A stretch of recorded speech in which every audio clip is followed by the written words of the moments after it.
ഇന്ത്യയിൽ ഒരു ഭാഷയുണ്ടായിരുന്നു. ആ ഭാഷയുടെ പേരായിരുന്നു ഹിന്ദുസ്ഥാനി. മഹാത്മാഗാന്ധി പറഞ്ഞത് ഇന്ത്യയുടെ രാഷ്ട്രഭാഷ ഹിന്ദുസ്ഥാനി ആക്കണമെന്ന്. ആ ഹിന്ദുസ്ഥാനി ഭാഷയിലെ പകുതി വാക്കുകൾ അറബിയായിരുന്നു.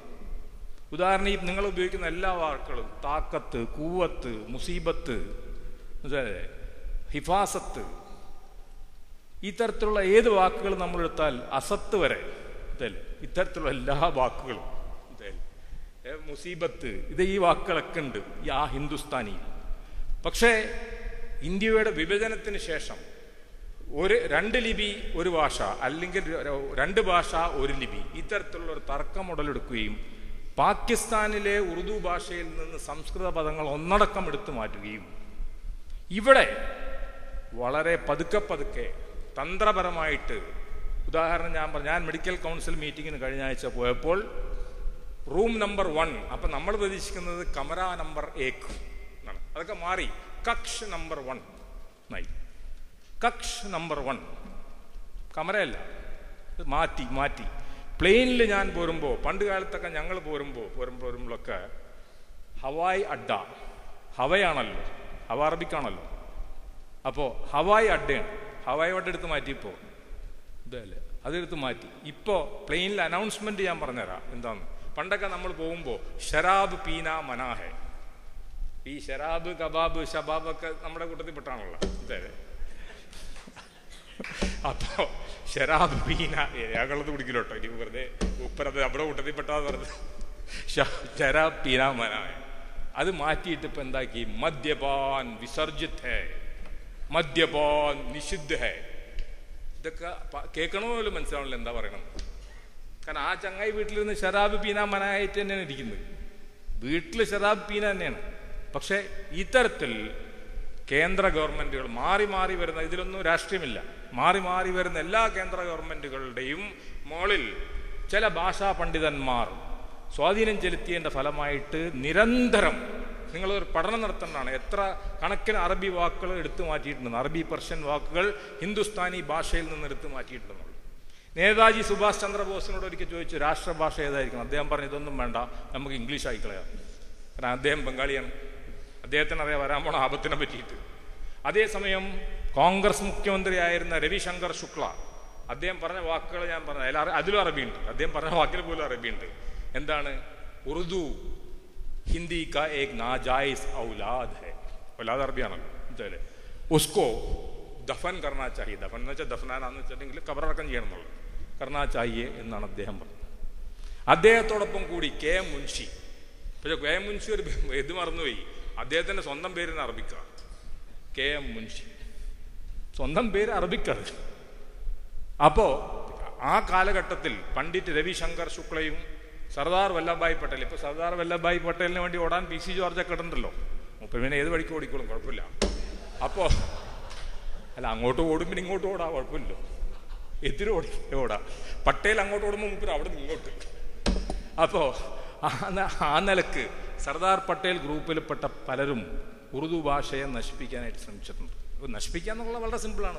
ഈ അറബി വാക്കുകളും പേർഷ്യൻ വാക്കുകളും എടുത്തു കളയുക എന്ന് തന്നെ. പക്ഷേ ജവഹർലാൽ നെഹ്റു അതിനെ തടുത്ത ഒരു വ്യക്തിയാണ്. നമ്മൾ സത്യമായിട്ട് തന്നെ കാണും. ജവഹർലാൽ നെഹ്റു ഉറുദുവിന് അനുകൂലമായിട്ട് നിന്നിരുന്ന വ്യക്തിയാണ്. അപ്പോൾ ദീർഘകാലം ഇപ്പം ഈ നടന്നുകൊണ്ടിരിക്കുന്ന ഈ പ്രക്രിയകളുടെ ഫലമായിട്ട് അറബി ഭാഷയെ എടുത്തു മാറ്റിക്കൊണ്ടാണ് ഒരു പുതിയൊരു ഭാഷ രൂപീകരിച്ചിരിക്കുന്നത്. ഇന്ത്യയിൽ അറബിയാണ് എടുത്തു മാറ്റുന്നത്, ഓരോ പദങ്ങൾ എടുത്തു മാറ്റുന്നത്. എനിക്ക് ഭാഷകൾ അറിയുന്നത് കൊണ്ടാണ് ഞാൻ പറഞ്ഞത്. ഞാൻ അറബിയിൽ എനിക്ക് എങ്ങനെയായാലും 1000 വാക്ക് അറബി അറിയാം. ഞാൻ സ്ഥിരം നദീബ് സാഹിബിനുമായിരുന്നു എനിക്ക് പ്രസംഗിക്കാൻ അറബിയിൽ അറിയില്ലെങ്കിലും വാക്കുകൾ എനിക്ക് നല്ലോണം അറിയാം.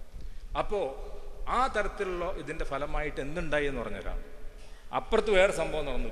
ബംഗ്ലാദേശ് ഉണ്ടായതിനു ശേഷം ഇവരെന്ത് ചെയ്യുന്നു വെച്ചിട്ടുണ്ടെങ്കിൽ ബംഗാളി ഭാഷയിൽ നിന്ന് ഇവരെന്ത് ചെയ്തു, ഇവരെല്ലാം ഉറുദു പദം എടുത്തു കളഞ്ഞു. ഇത് പാകിസ്ഥാന്റെ ഭാഷയാണെന്ന് പറഞ്ഞിട്ട്. അപ്പൊ അവിടെയും അറബി പദങ്ങൾ നഷ്ടപ്പെട്ടു. നിങ്ങൾ ശ്രദ്ധിക്കണം, ബംഗ്ലാദേശിന്റെ പേരെന്താണ്? ബംഗബന്ധു മുജീബുർ റഹ്മാൻ, ബംഗ്ലാദേശ് വിമാൻ, ഇതാണ് പേരുകൾ. അപ്പൊ സംസ്കൃത പദങ്ങളാണ് അവിടെ കൂടുതൽ ഉപയോഗിക്കുന്നത്. അവിടെ വേറൊരു പൊളിറ്റിക്സ് വരികയും ബംഗ്ലാദേശിൽ നിന്ന് ഇത് നഷ്ടപ്പെടും. ഇന്ത്യയെ സംബന്ധിച്ചിടത്തോളം അറബി ഭാഷയുടെ വാക്കുകൾ എടുത്തു കളഞ്ഞാൽ വലിയൊരു നഷ്ടമാണ് നമുക്ക് സംഭവിക്കാൻ പോകുന്നത്.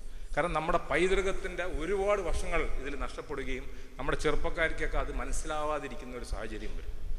കാരണം ഈ ഉദാഹരണമായിട്ട് ഏറ്റവും വലിയ ഇന്ത്യയുടെ ഒരു കോൺട്രിബ്യൂഷൻ എന്താണെന്ന് വെച്ചാൽ ഷേർ ഷായറി. ഷേർശായരി എന്നാണല്ലോ നമ്മൾ പറഞ്ഞത്. ഈ അറബി നമ്മളെ കൂട്ടത്തിൽ നമുക്ക് ആ സ്വഭാവമില്ല, എന്നാലും വടക്കേ ഇന്ത്യയിലൊക്കെ പോയാൽ ഈ മുഷായറകളുണ്ടാവും. ഈ മുഷായറകളിലൊക്കെ ഏറ്റവും വലിയ, അതായത് ഗാലിബായാലും അല്ലെങ്കിൽ നമ്മുടെ ഇക്ബാൽ ആയാലും ഇത്തരത്തിലുള്ള വലിയ വലിയ കവികളുടെയൊക്കെ വലിയ വലിയ കവി സമ്മേളനങ്ങൾ നടക്കുന്നു. അവിടെയാണ് ഇത് ഈ പൈതൃകം കാത്തു സൂക്ഷിക്കപ്പെടുന്നത്. അതൊക്കെ നശിക്കാനുള്ള സാഹചര്യങ്ങളാണ് ഉണ്ടായിക്കൊണ്ടിരിക്കുന്നത്. പിന്നെ അതിന് എത്ര ഉറുദു അക്കാഡമി ഉണ്ടാക്കിയിട്ടൊന്നും കാര്യമില്ല. പിന്നെ വരുന്ന വലിയൊരു വിഷയം എന്താണെന്ന് വെച്ചിട്ടുണ്ടെങ്കിൽ, നമ്മുടെ അടുത്തുണ്ട് കുറച്ച് മിസ്റ്റേക്ക് ഇതിൽ. ഈ ഹിന്ദുസ്ഥാനി എന്ന പദം നമ്മൾ ഉപയോഗിക്കുമ്പോൾ നമ്മളും കട്ടിയേറിയ പദങ്ങൾ, പ്രത്യേകിച്ച് ഉറുദു ഭാഷ ഉപയോഗിക്കുന്ന ആൾക്കാർ ഇപ്പോൾ അവരും ചെയ്യുന്നതെന്ന് വെച്ചാൽ ഏറ്റവും കട്ടിയേറിയ വാക്കുകളെടുത്ത് ഉപയോഗിക്കുക. ഇപ്പോൾ ഉദാഹരണമായിട്ട് നമ്മൾ താക്കത്ത് വരെ ഓക്കെ, അപ്പോൾ താക്കത്ത് മാറ്റി അവർ കൂവത്താക്കും, അപ്പം മറ്റൊരു ശക്തിയാക്കും. അപ്പം ഈ വാക്ക് ഒരു ഭാഷയുടെ പൊളിറ്റിക്സ് വടക്കേ ഇന്ത്യയിൽ നടന്നുകൊണ്ടിരിക്കുന്നു. ഒരു ഭാഗത്ത് പെർഷ്യനൈസ് ചെയ്ത് പോവുക, ഒരു ഭാഗത്ത് സാൻസ്ക്രിറ്റൈസ് ചെയ്ത് പോവുക. ഈ തരത്തിലാണ് കാര്യങ്ങൾ പോയിക്കൊണ്ടിരിക്കുന്നത്. പിന്നീട് ഒരു കാര്യപ്പെട്ട ഒരു വിഷയം വരുന്നത് നമ്മുടെ മുന്നിൽ എന്താണെന്ന് വെച്ചിട്ടുണ്ടെങ്കിൽ, പിന്നെ എങ്ങനെ ഇതിനെ തടുത്തു നിർത്തുന്നു, എങ്ങനെയാണ് ഇത് തടുക്കുന്നത് എന്ന് ചോദിച്ചാൽ നമ്മൾ ആരും തടുക്കേണ്ട ആവശ്യമില്ല. ചിലപ്പോൾ നിങ്ങൾക്കൊന്നും വലിയ അഭിപ്രായമില്ലാത്ത 1-2 കാര്യങ്ങൾ ഞാൻ പറയാം. ഇതിനെ കൂടുതൽ തടുക്കുന്നത് ഹിന്ദുസ്ഥാനി സിനിമയും ഹിന്ദുസ്ഥാനി സംഗീതവുമാണ്. ഭാഷാപരമായിട്ടുള്ള ഈ അധിനിവേശത്തെ തടുക്കുന്നത് എന്താണെന്ന് ചോദിച്ചാൽ ഹിന്ദുസ്ഥാനി സിനിമയും ഹിന്ദുസ്ഥാനി സംഗീതവുമാണ്. നിങ്ങൾ ഹിന്ദുസ്ഥാനി സിനിമയുടെ ടൈറ്റിലുകൾ നോക്കിയാൽ മതി, അവിടെ വിവേചനമില്ല. ഖയാമത്ത് സേ ഖയാമത്ത് തക്ക്, നമ്മുടെ ഖയാമെന്നുള്ളത് തന്നെയാണ്. നമക് ഹറാം, ആ ഹറാം തന്നെ. നമക് ഹലാൽ, ആ ഹലാൽ തന്നെ. അങ്ങോട്ട് പോയിട്ട് ഫരിഷ്ത തൊട്ടിട്ട് ഒരുവിധം ഖുറാനിലൊക്കെ ഉള്ള വാക്കുകളെല്ലാം ഹിന്ദി സിനിമയുടെ ടൈറ്റിലുകളായിട്ട് വരുന്നുണ്ട്. അതുകൊണ്ട് അത് നഷ്ടപ്പെടുന്നില്ല, നമ്മൾ ഭാഷയിൽ നിന്ന് അത് പോകുന്നില്ല. കാരണം ലക്ഷക്കണക്കിന് ആൾക്കാർ ഇത് കാണുകയും ഇത് പഠിക്കുകയും ചെയ്യണം. ഈ വാക്കിൻ്റെ അർത്ഥം അവർക്ക് അറിയില്ലെങ്കിൽ അവർ ആ വാക്കിൻ്റെ അർത്ഥം പഠിക്കേണ്ടതായിട്ട് വരുന്നു. ഇപ്പം ഞാൻ നേരത്തെ പറഞ്ഞ താക്കത്ത്, ഹിഫസത്ത്, മുസീബത്ത് എന്ന് പറയുന്ന വാക്കുകളെല്ലാം ഇതെല്ലാ ഹിന്ദി സിനിമ, നിങ്ങൾ ഏത് ഹിന്ദി സിനിമയുടെ ടൈറ്റിൽ നോക്കിയാലും അറിയാം ആ ടൈറ്റിലിൽ ഇതല്ലേ ഒരു അറബിക് വാക്ക് ഉണ്ടാവാതിരിക്കില്ല എന്ന്. അപ്പോൾ ഇത്രയും പറഞ്ഞുകൊണ്ട് ഞാനിത് പറയാനുള്ള കാരണം ഇപ്പോൾ ദർശന TV-യുടെയും മീഡിയ 1-ൻ്റെയൊക്കെ കാലഘട്ടമാണ്. അപ്പോൾ കഴിഞ്ഞ ആഴ്ച ഞാൻ മീഡിയ 1-ൽ ഒരു ഗസൽ പ്രോഗ്രാമിൽ പങ്കെടുത്തു. ഏതായാലും അറബി ഉറുദു ഭാഷകളെ സംരക്ഷിച്ച് നിർത്തുന്ന ഒരു സംഭവമാണ് ഗസൽ. ആ ഗസലിൻ്റെ അർത്ഥങ്ങൾ, ഗസലിലെ വാക്കുകൾ, ഗസലിലെ ഇത് എന്താ പറയുക, അതിൻ്റെ അർത്ഥം, ഇതെല്ലാം അറബി ഭാഷയ്ക്ക് ഒരു മുതൽക്കൂട്ടായിട്ട് നിൽക്കും. അത് ഞാൻ പറയാൻ കാരണം ചില മതപണ്ഡിതന്മാർക്കെങ്കിലും തോന്നലുണ്ട് പാട്ടും സംഗീതവും ഒന്നും പാടില്ല. പാട്ടും സംഗീതവും സിനിമയൊക്കെ ആഭാസകരമല്ലെങ്കിൽ കുഴപ്പമില്ല, അത് ഗുണകരമായിരിക്കും. അത് ഗുണകരം, അതിലൊരർത്ഥം വേണം. ഇന്നിപ്പോൾ കാണുന്ന മറ്റുള്ള ചാനലുകളിൽ കാണുന്ന തരത്തിലുള്ള കോപ്രായങ്ങളല്ല. വേറെ ഒരു വാക്ക്, ഒരു പാട്ട് ഞാൻ അടുത്ത ആഴ്ച, ഈ ആഴ്ച ഞാൻ മീഡിയ 1-ൽ ഞാൻ ഈ ഗസൽ പ്രോഗ്രാമിൽ പങ്കെടുത്തു. അപ്പോൾ അടുത്ത ആഴ്ച ഞാൻ ദർശന TV-യിൽ പങ്കെടുക്കുന്നുണ്ട്. അതിലൊരു പാട്ട്, ഞാൻ പാടാൻ പോകുന്ന ഒരു പാട്ടിൻ്റെ 2 വരികൾ കേൾപ്പിച്ചിട്ട് അതിലെത്ര അറബി വാക്കുകളുണ്ടെന്ന് നിങ്ങൾ പറഞ്ഞാൽ മതി.